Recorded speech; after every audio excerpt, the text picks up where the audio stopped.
저는 지난 한 주간 동안 개인적으로 그 시편의 말씀을 이렇게 좀 묵상을 해왔습니다. 지금 이 시대를 살아가면서 제 마음에 찾아오는 이 어려움들을 어떤 기도로 하나님 앞에 올려드려야 할까에 대한 생각이 좀 많이 있었어요. 그래서 시편의 기도를 빌려서 좀 하나님께 기도하고자 함이 있었고, 또 이 시대에 대한 하나님의 뜻과 또 응답이 무엇인가를 듣고자 또 시편의 말씀을 좀 묵상하게 됐습니다. 그런 가운데 이제 오늘 시편 3편의 말씀을 함께 좀 나누도록 하겠습니다. 시편 3편은 오늘 우리가 맞이한 이 시대의 어려움과 똑같은 상황이라고는 말할 수는 없어요. 1절 위에 소개된 시편의 제목과 같이 다윗이 그가 왕으로 있을 때에 그의 아들 압살롬에게 쫓기는 아주 절박한 상황 가운데 기록된 시가 이 시편 3편입니다. 원인은 다르지만 이 절체절명의 이 상황, 그리고 절박한 심정, 그리고 어디에서도 답을 찾을 수 없는 이 막막한 현실이라고 하는 것은 오늘 본문이나 또 오늘 우리가 살아가는 이 시대의 또 하나의 공통점이라고 할 수 있을 것 같습니다. 그래서 오늘 말씀을 통해서 우리가 맞이한 이 현실의 고통을 우리가 좀 견뎌나갈 수 있는 힘을 좀 얻는 시간이 되기를 바랍니다. 그리고 정확하게 다 알 수는 없지만 이 어려움 중에 우리에게 주시는 하나님의 뜻이 무엇인가를 깨닫는 시간 될 수 있기를 소망합니다. 먼저 오늘 본문이 지어진 배경에 대해서 잠시 좀 살펴보겠습니다. 오늘 본문은 사무엘하 15장 16장에 기록된 사실 가운데 이제 지어진 시입니다.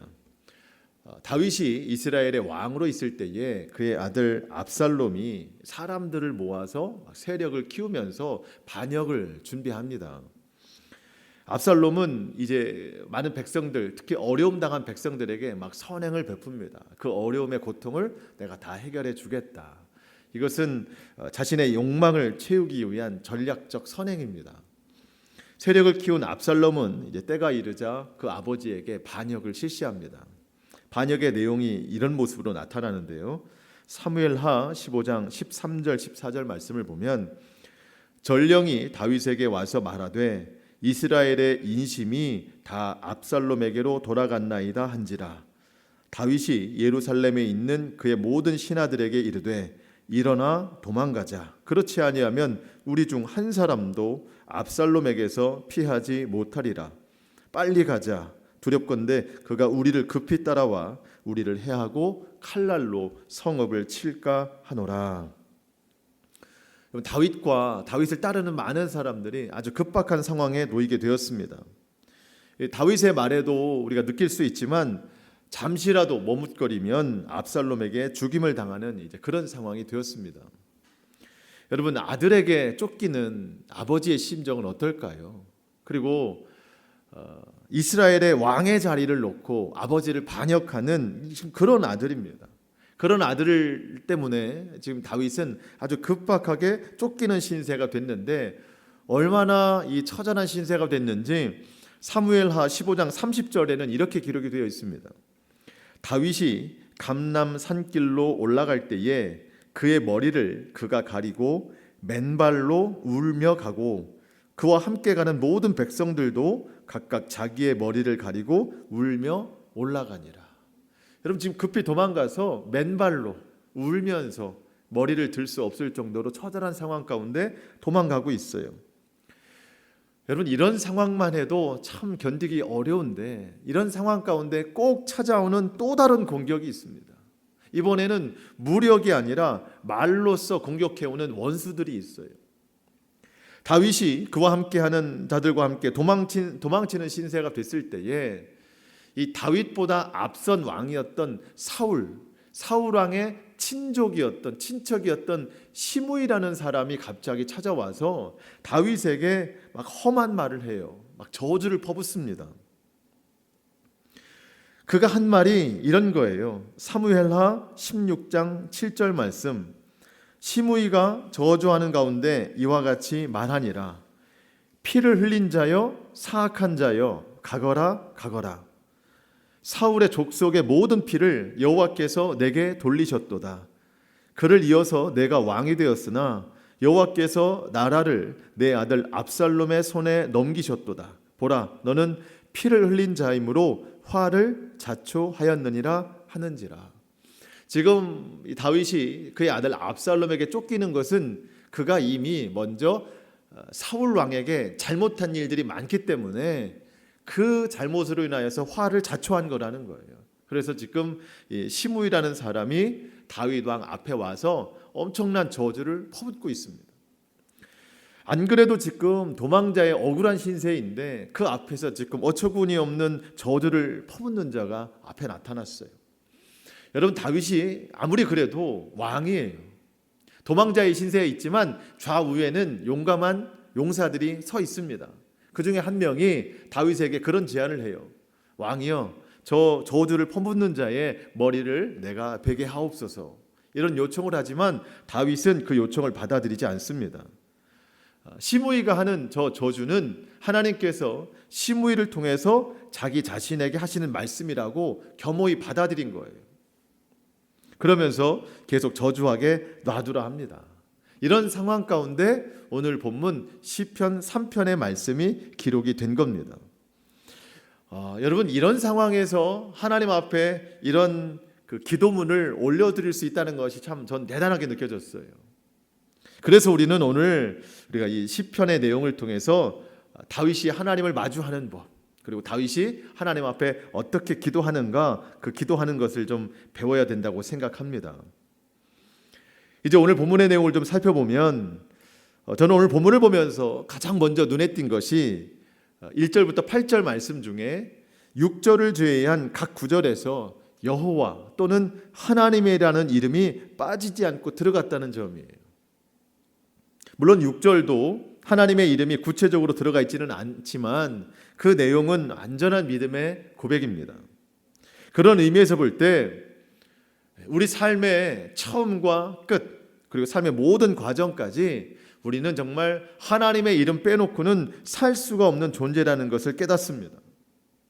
고난이 와도 하나님의 이름을 부르고, 막막한 현실 속에서도 예수 그리스도를 찾고, 문제가 해결돼서 때로 마음의 짐을 내려놓는 순간이 된다 해도 오직 하나님의 이름을 품고 살아가는 저와 여러분 될 수 있기를 축복합니다. 이제 1절에서 다윗이 맞이한 그 현실이 고백되고 있는데요. 1절 말씀이 그렇습니다. 여호와여, 나의 대적이 어찌 그리 많은지요. 일어나 나를 치는 자가 많으니이다. 우리가 좀 전에 본문의 배경 설명에서도 함께 나눴지만 지금 다윗의 목숨을 빼앗으려고 하는 사람들이 참 많이 있습니다. 곳곳에 숨어 있어요. 여러분, 그 누구도 믿을 수 있는 상황이 아닙니다. 여러분, 자기 아들마저도 자기의 목숨을 해하려고 하는 이 상황에서 누구를 믿을 수 있겠어요, 지금. 그런 가운데 여기서 말하는 여호와여, 나의 대적이 어찌 그리 많은지요. 이 대적이라는 말이 언어적으로 보면 괴롭게 하는 자들이라는 뜻입니다. 괴롭게 하는 자들이 굉장히 많다. 오늘 우리의 상황으로 좀 적용해 볼 때 우리를 괴롭게 하는 자들도 많겠지만 지금은 우리를 괴롭게 하는 일들이 너무 많은 시대입니다. 여러분, 지금 가장 큰 문제가 질병의 문제 아니겠습니까? 저도 사실 얼마 전까지만 해도 이 질병의 문제가 크다 막 여겨지긴 했지만 그래도 다른 사람 이야기, 또 먼 사람 이야기, 먼 나라 이야기인 줄만 알았어요. 하지만 이제는 그렇지 않습니다. 누구라도 병에 걸릴 수 있겠구나. 누구라도 이 병을 또 전염시킬 수 있는 사람이 될 수도 있겠구나. 그런 것을 깨달았어요. 여러분, 우리나라 지금 어디도 이 코로나 바이러스로 인하여서 안전한 곳이 없습니다. 이 전염병의 문제가 단지 전염병 하나로만 끝나는 게 아니잖아요. 이것으로 인하여서 파생된 여파가 엄청납니다. 경제적으로도 그렇고, 아이들 학교를 못 가는 교육의 문제도 그렇고, 또 여러 가지 관계 문제 다 무너뜨리고 있습니다. 이것만이 아니라도 개인적인 문제, 가정의 문제, 정말 여러 가지 너무나도 많은 문제들 가운데 우리가 살아가고 있습니다. 어디를 봐도 소망을 찾기 어렵습니다. 우리도 다윗만큼이나 참 우리를 괴롭게 하는 일들로 이 어려운 시대를 살아가고 있습니다. 그런데 이런 상황 중에 우리를 낙심시키는, 또 낭망하게 하는 또 다른 이유가 있더라는 거예요. 그것은 바로 말과 생각이 주는 저주, 그것에 대한 낙심입니다. 고난 자체도 힘들지만 말과 생각이 주는 낙심과 낭망은 고난 자체보다 어쩌면 우리에게 더 큰 어려움을 주는 것 같아요. 여러분, 지금 다윗이 많은 대적들로 인하여 굉장히 큰 고통을 받고 있는데, 그렇게 숨조차 제대로 쉴 수 없는 상황인데, 그 주변에 많은 사람들이 다윗에게 하는 말, 그 말 때문에 다윗은 더 지금 조이고 있는 거예요.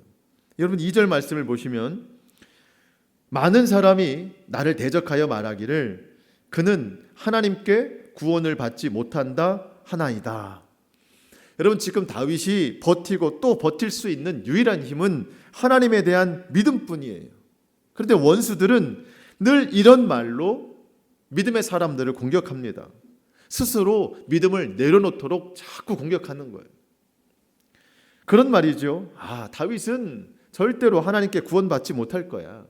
그 아들 압살롬에게 아마 죽임을 당할 거야. 이런 말들을 계속 하는 거예요. 다윗도 아마 처음에는 이런 말들을 다 믿음으로 이겨냈겠지만, 여러분, 계속 처음에는 아무렇지 않다가도 계속 이런 말들을 들으면 어느 순간 무너지게 되는 것이죠. 오늘 본문 배경 설명에서도 말씀드렸지만, 여러분, 시므이라는 사람이 나와서 다윗에게 계속 저주를 퍼붓지 않습니까? 다 공격이에요. 이것이 말의 공격으로 믿음을 버리게 하려는 원수들의 전략입니다. 오늘 우리가 시편 3편의 내용을 보고 있지만 시편 42편에도 비슷한 내용이 기록이 되어 있어요. 시편 42편을 기록한 시편 기자도 참 어려움 중에 끝까지 하나님만 믿고 승리하려고 하는 그 믿음을 지켜나가는데, 주변 사람들이 하는 말이 도대체 너의 하나님은 어디 계시냐? 네가 그렇게 찾는 하나님은 어디 계시냐? 계속해서 저주의 말을 퍼붓는 거예요. 시편 42편 3절 말씀, 사람들이 종일 내게 하는 말이 내 하나님이 어디 있느뇨? 하오니 내 눈물이 주야로 내 음식이 되었도다. 여러분, 우리가 끝까지 믿음을 지키려고 할 때 예수님 믿지 않는 사람들이 우리에게 이런 말들을 쏟아놓을 때가 많이 있습니다. 내가 믿는 하나님 어디 있느냐? 내가 그토록 찾는 예수님은 도대체 지금 무엇을 하고 있느냐? 그런데 가만히 생각해 보니까요, 주변 사람들로 내가 이런 말을 들을 때도 있지만 그러한 횟수보다 이런 말을 더 많이 듣는 경우가 있는데, 그것은 주변 사람들이 아니라 내 속에서 내가 나에게 하는 말이에요. 내 믿음이 연약할 때 내가 내 영혼에게 외치는 말들이 있더라고요. 나는 하나님께 구원받지 못하는 것 같아. 하나님 도대체 어디 계신 겁니까? 여러분, 우리 각자가 하는 그 하나님에 대한 불신의 언어들은 서로가 다를 수 있지만 그 공통의 의미는 있어요. 내가 하나님을 도저히 믿지 못하겠다는, 왜 하나님이 이렇게 하시냐는 그 원망과 불평의 말들이 분명히 있습니다. 다른 사람들이 아니라 내가 나에게 이런 말을 할 때가 있어요. 내가 내 영혼에게. 여러분, 상황은 그럴 수 있습니다. 지금도 물론 그렇죠. 현실은 답답할 수 있습니다. 그렇지만 우리의 입술마저 그 현실과 상황에 똑같이 반응하면 안 됩니다. 사람들은 혹시 우리에게 그렇게 하나님이 없다 말할지 몰라도 우리는 우리의 영혼에게 강력하게 선포해야 됩니다. 아까 시편 42편 말씀 잠깐 드렸는데, 시편 기자가 처음에는 사람들로 하여금 너의 하나님이 어디 있느냐 이런 말을 들었지만 결국 이런 고백을 합니다. 시편 42편 5절 말씀에 내 영혼아 내가 어찌하여 낙심하며 어찌하여 내 속에서 불안해하는가? 너는 하나님께 소망을 두라. 그가 나타나 도우심으로 말미암아 내가 여전히 찬송하리로다. 사람들이 우리에게 하는 말이 많아도, 때로 내가 내 영혼에게 하나님이 없다 하는 말이 들려도, 여러분, 우리는 결국 이런 고백이 있어야 되는 겁니다. 내가 내 영혼에게 말하노니 너의 소망을 하나님께 두라. 하나님이 나를 구원하시리로다. 그 능력으로 인하여서 나는 여전히 하나님을 찬송하리로다. 여러분, 우리가 하나님을 찬송할 수 있는 이유는 상황이 너무 좋아졌기 때문에 그런 상황에 감사하여 찬송할 수도 있지만, 어려움 중에라도, 근심과 두려움, 막막한 상황 중에라도 나를 이기게 하실 하나님을 믿는 믿음이 있다면 그 믿음 하나로 우리는 하나님 앞에 찬송하게 될 것입니다. 시편 62편도 마찬가지입니다. 시편 62편 5절 말씀에 나의 영혼아 잠잠히 하나님만 바라라. 무릇 나의 소망이 그로부터 나오는도다. 여기서도 시편 기자는 그의 영혼에게 명령합니다. 오직 하나님만 잠잠히 바라봐라. 그 속에 소망이 있다. 여러분, 이것이 오늘 우리의 고백이 되기를 축복합니다. 수많은 원수가 나를 대적할지라도, 수많은 대적이 나를 진칠지라도, 나를 괴롭히는 수많은 일들이 내 앞에 놓여 있을지라도 내 영혼은 오직 주님만 바라보며 내 소망을 오직 주님께만 두며 내 입술은 오직 여호와 하나님을 찬송하는 그 입술의 선포가 우리 가운데 있기를 축복합니다. 이런 믿음의 선포가 우리에게 분명 능력이 될 것입니다. 오직 하나님만 바라보는 다윗에게 하나님은 방패가 되시고 영광이 되시고, 또 아까 다윗이 머리를 숙이고 머리를 가리고 맨발로 도망간다고 했는데 그 하나님은 다윗의 머리를 드시는 분이시다, 이렇게 고백을 하고 있습니다. 이게 오늘 본문 3절이죠. 여호와여 주는 나의 방패이시요 나의 영광이시요 나의 머리를 드시는 자신이다. 여러분, 하나님은 방패가 되십니다. 사람의 손으로 막을 수 있는 방패가 아니에요. 6절에 보니까 천만인이 나를 애워싸 진친다 하여도 그랬습니다. 여러분, 하나님은 어떤 방패이신가? 천만인이 쏘는 화살, 그 화살을 다 막아내시는 방패예요. 여러분, 우리의 힘으로는 절대로 방패가 되지 못합니다. 여러분, 한 사람이 숨어서 쏘는 그 화살을 우리가 막아낼 수 있습니까? 우리 절대 막아내지 못해요. 사도 바울은 에베소서 6장에서 이 하나님의 방패를 믿음의 방패라고 이 전신갑주를 표현하면서 그렇게 말했어요. 믿음의 방패. 여러분, 우리의 방패는 오직 믿음입니다. 믿음. 우리가 믿음으로 하나님께 맡길 때에 하나님께서 친히 우리의 방패가 되어주셔서 원수들의 모든 공격을 막아주십니다. 어떤 분은 그렇게 생각하실 수 있어요. 하나님께서 나의 모든 어려움을 하나도 막아주시지 않으셨어요. 그래서 지금 이렇게 어려움 가운데 내가 살아요. 왜 하나님은 나의 이 어려움들을 막아주시지 않는 걸까요? 그런 말을 하는 분들이 있을 수 있을 거라고 생각이 됩니다. 그런데 우리가 이 하나님 방패에 대한 의심을 하기 전에 과연 내가 그 방패로서의 믿음을 가지고 있는가? 내가 가진 그 방패에 그 앞에 믿음이라는 선명한 글자가 분명하게 기록이 되어 있는가? 내가 정말 믿음의 방패를 사용하고 있는가를 우리가 먼저 좀 생각해 보고 싶습니다. 여러분, 그리고 이 믿음의 방패의 능력은 원수들의 공격이 하나도 없는 상태를 말하는 게 아닙니다. 삶의 고난이 다 없어진 상태를 말하는 게 아닙니다. 믿음의 방패가 주는 능력이 무엇일까요? 여러분, 분명히 기억하십시오. 마음의 평안입니다. 마음의 평안. 여러분, 5절 한번 보실까요? 지금 다윗의 상태가 어떤가요? 내가 누워 자고 깨었으니 여호와께서 나를 붙드심이로다. 여러분, 지금 다윗이 밤에 자고 아침에 일어나요. 여러분, 지금 아들 압살롬을 통해 쫓기는 신세입니다. 그리고 그 누구도 믿을 수 없는 상황이에요. 어쩌면 이런 상황에서 잠이 오는 것조차도 신경 쓰이는 상황이죠. 지금 잠을 잘 수 있는 상황이 아닌데, 여러분, 다윗은 지금 밤에 누워 자고 아침에 깨어 일어나는 거예요. 어떻게 이럴 수 있나요? 여호와께서 나를 붙드심이로다. 하나님 나의 방패가 되어주셔서 나의 모든 상황들을 다 안전하게 지켜주시는데 가장 크게 지켜주시는 것이 마음의 평안입니다. 이게 믿음의 방패예요. 우리가 잘 아는 구절이 있어요. 시편 127편 2절 하반절에 여호와께서 그의 사랑하시는 자에게는 잠을 주시는도다. 이것도 마찬가지예요. 하나님을 향한 믿음이 있는 사람은요, 많은 고난과 어려움의 상황이 있지만 하나님이 믿음의 방패로서 마음의 평안을 주시기 때문에 밤에 자고 아침에 일어날 수 있는 거예요. 여러분, 우리에게 닥친 모든 어려움들, 또 모든 기도의 제목들 다 하나님께 맡겨 드릴 수 있기를 축복합니다. 하나님의 방패로 다 막아내야 됩니다. 여러분, 우리가 그동안 내려놓는다 이런 말들 많이 했지만 실제적으로 이러한 모든 고민들과 염려를 하나님 앞에 내려놓고 또 맡겨드리는 훈련이 필요한 시간입니다. 이제 정말 하나님 한 분 외에는 우리가 믿을 수 있는 분이 없어요. 의지할 수 있는 분이 없습니다. 그래서 우리는 이 시기에 더욱더 기도해야 됩니다. 4절 말씀 보겠습니다.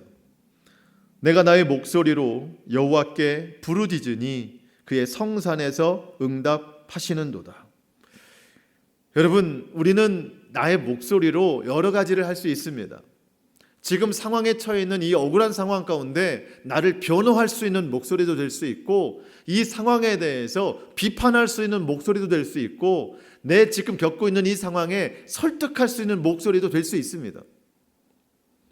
살다 보면 억울한 일들이 많이 당하죠. 다윗도 지금 그런 상황 아니겠습니까? 사실 억울하다는 말로는 부족한 상황이죠. 우리는 내가 당한 억울함 때문에 변호도 해보고 설득도 해봅니다. 하지만 대부분 내가 생각했던 결과를 얻지 못합니다. 거기서 우리는 내 언변이 부족한가, 내 대처 능력이 부족한가를 생각하기보다 오늘 본문 이 4절의 말씀을 기억해야 됩니다. 나의 목소리로 하나님께 부르짖어야 한다. 그러면 하나님께서 응답하십니다. 여러분, 지금 우리는 더욱 기도해야 될 때입니다. 기도밖에는 답이 없습니다. 무엇을 기도해야 될까? 무엇을 기도해야 될까? 여러분, 참 뜬금없는 이야기 같지만 우리 기도의 가장 첫 번째는 늘 언제나 회개기도입니다. 회개기도. 우리가 무슨 일이든 어려움을 만났을 때 가장 먼저 죄에 대한 회개가 필요합니다. 물론 지금 내가 이 맡고 있는 이 어려움과 또 어떤 죄, 이게 늘 연관되는 것은 아닙니다. 지금 우리가 이 맡고 있는 이 어려움들이 당장 어떤 죄 때문이라고 정확하게 찾아낼 수 없을지도 몰라요. 무슨 죄 때문이지? 라고 생각하지 않을 수도 있습니다. 그렇지만 우리는 늘 내 삶에 문제가 찾아오면 그때그때 하나님이 나의 어떤 죄를 보라고 하시는가 보다. 내 죄를 깨닫게 하시나 보다. 그러면서 그때그때 내 죄를 먼저 생각하고 죄를 씻어내는 회개 기도가 필요하다는 겁니다. 요즘에 가끔 인터넷에서 TV 어떤 그 컴퓨터 간증을 좀 보면 전혀 맞지 않는 상황 가운데 사람들이 하는 고백이 그거예요. 하나님이 그 상황을 통해서 내 죄를 보게 하셨습니다. 이런 이야기들을 정말 많이 하더라고요. 일어난 상황과 그의 죄가 맞지 않는 것 같은데 하나님이 그걸 깨닫게 하셨다는 거예요. 그 순간 내 죄를 깨닫고 하나님 앞에 회개를 했더니 하나님의 회복의 역사가 일어나더라는 거예요. 그런 간증을 많이 들었어요. 오늘 우리도 마찬가지라고 생각이 됩니다. 오늘 보면 시편 3편도 겉으로는 드러나지 않지만 다윗도 늘 회개 기도를 했습니다. 오늘 보면 아까 4절에 여호와께 부르짖으니라고 말했는데 이 부르짖는다는 말 자체가 회개가 포함된 기도예요. 하나님은 늘 우리에게 죄를 깨닫게 하시기 원하십니다. 우리가 기도하되 가장 먼저 내 죄를 회개하는 기도 올려드릴 수 있기를 소망합니다. 그러면서 그 다음으로 우리가 기도할 것이 지금 안고 있는 이 답답한 현실에 대해서 우리가 기도해야 됩니다. 하나님께서는 우리의 모든 상황을 다 아시지만 그래도 우리의 입술을 통해 기도받기를 원하십니다. 그래서 오늘 본문 7절과 같이 여호와여 일어나소서 나의 하나님이여 나를 구원하소서.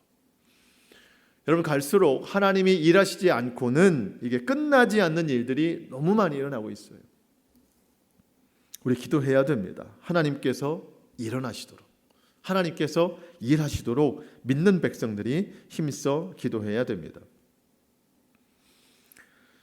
이런 상황 가운데 우리의 입술은 원망, 불평, 비판, 정죄로도 향할 수 있고 기도, 찬송, 감사, 믿음의 고백으로도 향할 수 있습니다.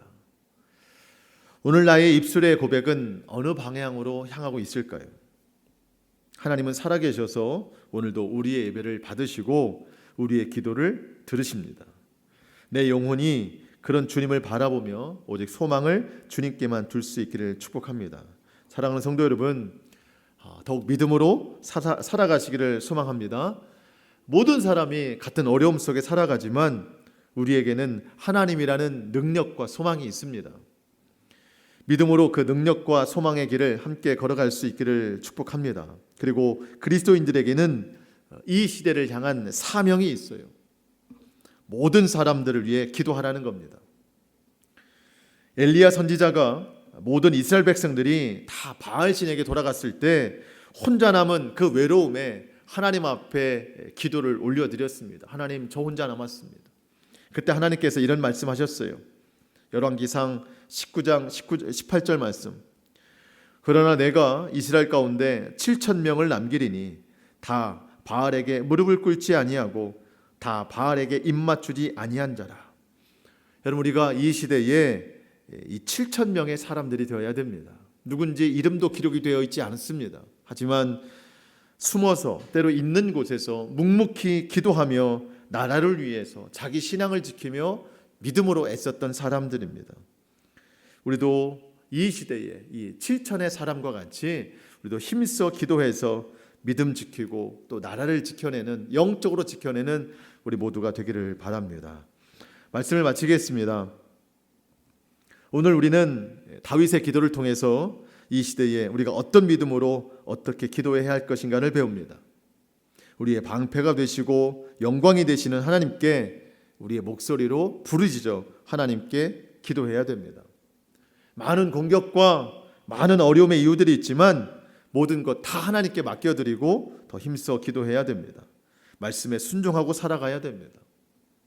회개와 중보로 나와 이 세대를 또한 새롭게 해야 됩니다. 우리 모두가 오늘 이 말씀으로 새롭게 결단을 이루어서 현재의 고난을 잘 견디고 장차 올 구원의 승리를 믿음으로 이루어내는 우리 모두가 될 수 있기를 주님의 이름으로 축원합니다. 아멘. 기도하겠습니다.